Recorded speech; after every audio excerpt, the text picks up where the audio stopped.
Hello everyone, welcome back to Logging It channel. Today for this video I will be showing you how to download Discord on PC. So first of all you need to open a browser on your PC and open a new tab.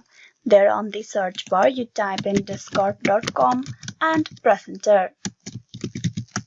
This will direct you to the official webpage of Discord. Once you're at the official webpage, at the very first you will see the option to download for Windows.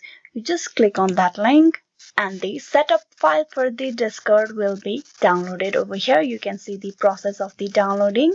Once the file has been downloaded, you click on the upward menu and click on open. Discord is currently being installed. The Discord application has been installed in your PC. Now you can get logged in into your Discord account by providing the account credential, or you can also log in with the QR code. You can scan your QR code from your mobile device. So this is how you can download and install the Discord application by going to the official page of Discord. Hope this video was useful. Please like and subscribe the Logging It channel, and also don't forget to click on bell icon for the notification and updates. Thank you.